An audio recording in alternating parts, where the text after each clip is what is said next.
Kembali lagi bersama kami dari kelompok 6, Imas dan Intan, yang akan menjelaskan mengenai komunikasi dalam organisasi.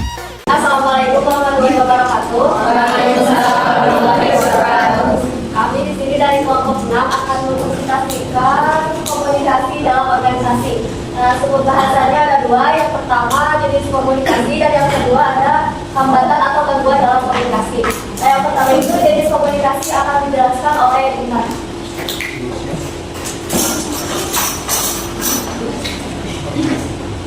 Baik, langsung saja. Apa itu komunikasi organisasi? Komunikasi dalam organisasi adalah proses pertukaran informasi, ide, dan gagasan antara anggota organisasi untuk mencapai tujuan bersama.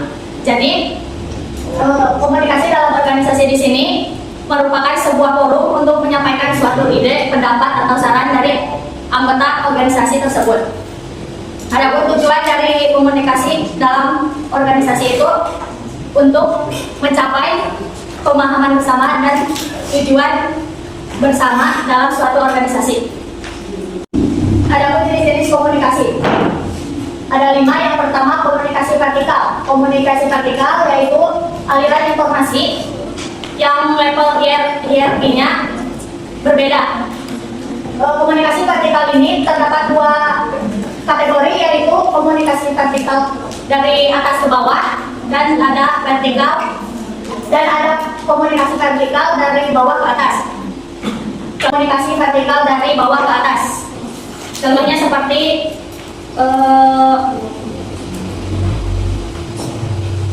Gina sebagai karyawan menyampaikan laporan kepada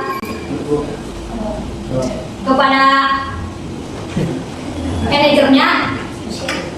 Untuk contohnya seperti Gina sebagai karyawan menyampaikan laporan kepada manajernya terhadap hasil yang telah diselesaikan oleh karyawan tersebut.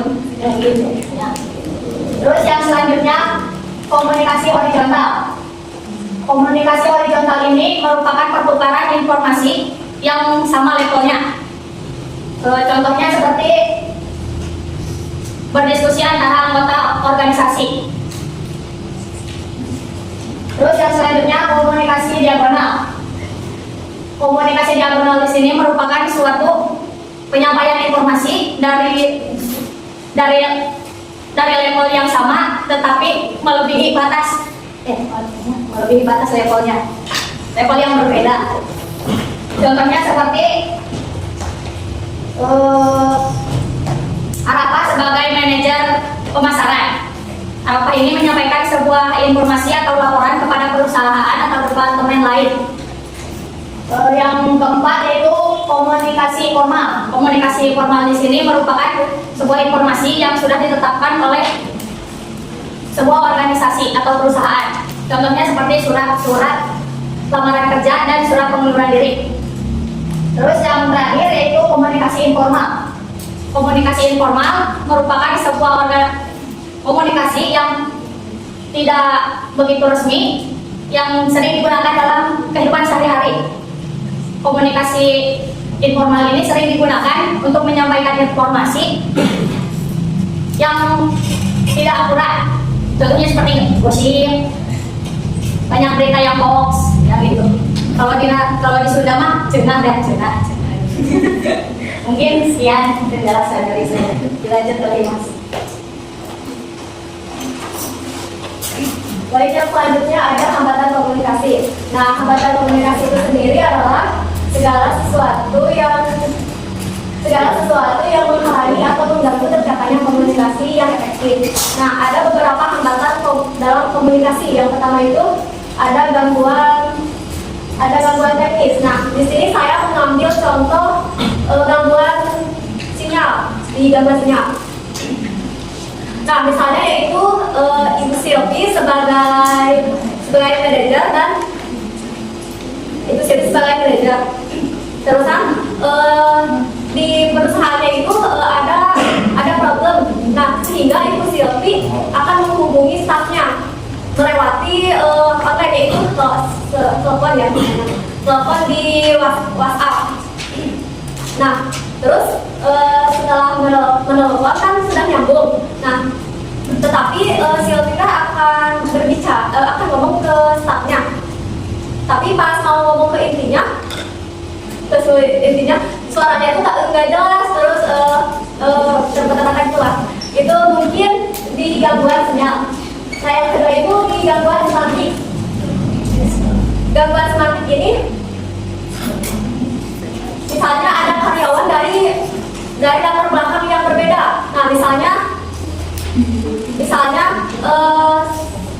di salah satu perusahaan ada karyawan yang mempunyai latar belakang Sunda. Nah, tetapi manajernya itu akan mengadakan evaluasi terhadap perusahaannya, sehingga manajer itu berbicara dengan bahasa Inggris, misalnya mengucapkan kata deadline. Nah, Nah, karyawannya itu yang dari latar belakangnya sudah itu tidak mengerti apa artinya deadline tersebut, sehingga komunikasi dalam evaluasi tersebut dia tidak mengerti apa arti tersebut, sehingga komunikasi itu tidak efektif. Nah, yang ketiga itu ada gangguan fisiologis. Nah, di sini misalnya gangguan dalam pendengaran. Nah, ketika organisasi mengadakan kumpulan, terus karyawannya itu ada salah satu karyawan yang gangguan pendengarannya itu terganggu. Terus si karyawannya itu tidak memperhatikan apa yang sedang dibicarakan oleh si atasannya. Nah, sehingga si karyawannya itu tidak mengerti tidak memahami apa yang dibicarakan oleh manajernya tersebut, sehingga komunikasinya itu tidak efektif karena dia tidak melihat secara langsung, karena dia gangguan pendengarannya terganggu. Nah, yang kedua itu yang terakhir itu ada gangguan budaya. Nah, contohnya itu ada atasan yang latar belakang budayanya itu di budaya barat. Nah, budaya barat ini mempunyai sikap yang tegas dan langsung. Terus karyawannya itu dari budaya Asia yang memiliki prinsip yang sopan dan santun. Nah, sehingga dari karyawan dari budaya Asia merasa bahwa manajernya itu kasar dan merasa tidak nyaman karena berbeda budaya seperti itu. Mungkin sekian dari saya.